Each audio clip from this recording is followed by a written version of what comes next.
안녕하세요. G텔프에 빠진 키쌤입니다. 이전 영상 독해 특징과 공략에 이어서 오늘은 독해 실전 연습 방법과 오답노트 정립 방법에 대해서 알려드리겠습니다. 선생님, 독해는 그냥 단어 많이 외우고 해석 연습 열심히 하면서 문제 많이 풀면 되는 거 아닌가요? 그것은 어디까지나 영어의 베이스가 있는 학생들에게 해당하는 내용이고요. 여태까지 독학 또는 온라인 강의를 듣고도 모의고사 풀어보고 기출문제도 풀었는데 독해 성적이 잘 안 오르는 학생들에게는 이 방법, 이 영상이 정말 큰 도움이 될 것입니다. 연습 방법은 크게 두 가지로 나뉘는데요. 실전처럼 문제를 푸는 연습과 문제를 모두 풀고 난 뒤에 본문과 질문을 분석하는 연습으로 나뉩니다. 실전 연습은 말 그대로 실전처럼 시간을 재고 문제를 푸는 연습 방법을 말합니다. 실제 시험장에서는 시간에 대한 압박감과 시험 바이브, 즉 분위기가 혼자서 집 또는 독서실에서 연습하는 것과 사뭇 다를 수 있기 때문에 본인의 실력만큼 성적이 안 나올 수 있습니다. 그래서 여러분들은 본인의 실력과 퍼포먼스를 실전에서 최대치로 발휘하기 위해서 평소에 문제를 풀 때 실전과 비슷한 환경과 조건에서 연습해야 한다는 것인데요. 방법은 정말 간단합니다. 한 파트당 10분의 타이머를 설정하고 문제를 풀면 됩니다. 독해 4개 파트를 다 하면 총 40분이라는 시간이 걸리지만 내가 푼 문제를 분석하고 오답노트까지 만들어야 하기 때문에 천천히 G텔프를 공부하시는 분들은 하루에 적게는 적어도 파트 1개 또는 2개 정도를 하시는 것을 추천드립니다. 또한 학생들마다 영어를 해석하는 독해력과 어휘력의 수준이 다르기 때문에 점수대별로 다르게 실전 연습을 해야 한다는 게 저의 포인트인데요. 우선 43점을 목표로 하는 학생들은 문장을 해석하는 속도가 상대적으로 느릴 수 있기 때문에 한 파트당 10분의 타이머를 설정하고 첫 번째 문제와 그리고 두 번째 문제만 푸는 것을 추천드리고 목표 점수 65점인 학생들은 똑같이 한 파트에 10분을 설정하시는데 그 파트에 있는 모든 문제를 푸는 식으로 연습하시면 되겠습니다. 여기서 참고로 목표 점수 43점 학생들은 10분을 모두 활용해서 최대한 꼼꼼하게 첫 번째 문제와 두 번째 문제를 무조건 맞춘다는 생각으로 연습을 하시면 되고요.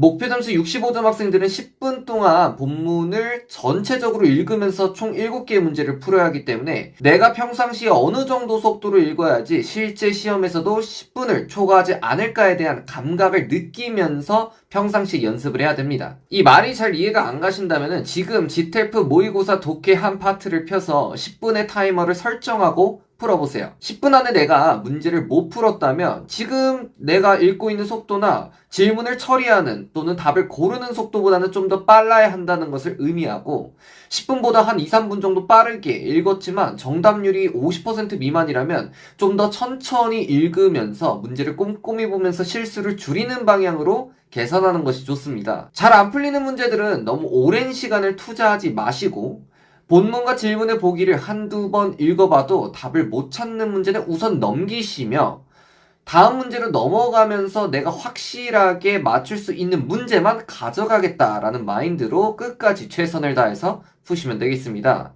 어휘, 동의어의 문제에 대해서 살짝 말씀드리자면 제가 지금까지 현강에서 학생들을 가르친 데이터를 보았을 때 질문으로 나온 밑줄 친 어휘와 그리고 선택지에 있는 보기들에 있는 어휘들을 뜻을 정확하게 알고 정답을 확실하게 고를 수 있는 상황이 아니라면 그냥 넘기시는 것을 추천합니다. 7개의 문제 중에서 본문을 보고 풀지 못한 문제들은 키쌤의 저의 특별한 방법으로 찍으시면 되는데 제가 연구한 리스닝, 리딩 찍는 비법이 영상으로 이미 업로드가 되었습니다.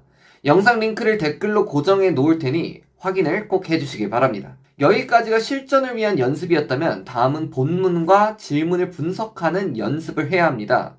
내가 틀린 문제들 위주로 분석을 하시면 훨씬 더 효과적일 거고요. 만약에 해설지의 도움이 필요하시다면 해설지를 보면서 해석하면서 하셔도 좋으니까 어떠한 방식으로든 다음과 같이 분석을 해주시면 되겠습니다. 방법은 다음과 같습니다. 우선 질문에 있는 키워드를 잘 파악했는지 확인을 합니다. 저는 이 과정을 스키밍이라고 부르겠습니다. 이 키워드에서 중요한 단어, 주로 의문사, 주어, 동사, 목적어, 보어 정도인데요. 기초 문법이 부족하신 분들은 의문사, 명사, 동사 위주로 표시를 하시거나 아니면 한글로 요약하시면 좋습니다. 출제자는 굉장히 높은 확률로 질문에 해당하는 키워드를 본문에 숨겨놓는데 이를 정답의 위치를 알려주는 시그널이라고 하겠습니다. 본문에 해당 키워드가 그대로 시그널로 나올 수도 있고 다른 단어로 바뀌어서 즉 paraphrasing 되어서 나올 수도 있습니다. 본문에는 시그널과 정답이 들어간 문장과 정답과 전혀 상관없는 문장으로 나뉘게 되는데 시그널을 찾았으면은 본문에 표시하거나 아니면은 질문 위에 따로 적으시면 되고요.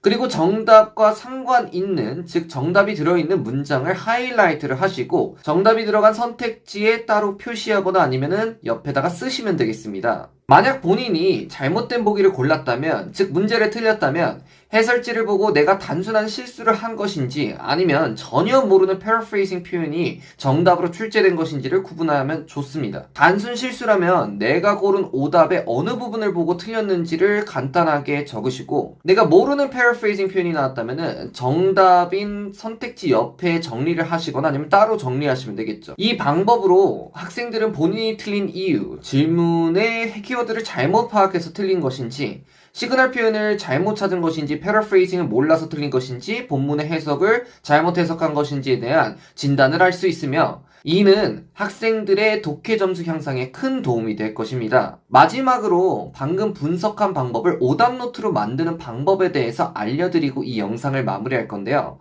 오답노트를 하면은 굳이 그런 거 만들지 않아도 그냥 내가 목표 점수 받을 수 있지 않을까라고 생각하시는 분들도 분명 계실 텐데 제가 알려드릴 방법은 정말 간단하고 조금만 더 시간을 투자해도 큰 효과를 볼 수 있으니까 꼭 한번 해보시기를 추천드리겠습니다. 이렇게 간단해도 좋으니까 오늘 분석한 또는 당일 분석한 파트의 질문을 순서대로 키워드의 요약, 본문 내용과 그에 일치하는 선택지 정리, 모르는 단어 또는 paraphrasing, 내가 틀린 이유 같은 실수 같은 부분을 따로 노트나 아니면 파일로 정리하시면 되겠습니다. 실제로 저는 현강이나 온라인 학생들에게 이것을 숙제로 제출하라고 한 다음에 검토를 해주는 방향으로 계속 숙제 검사를 하고 있어요.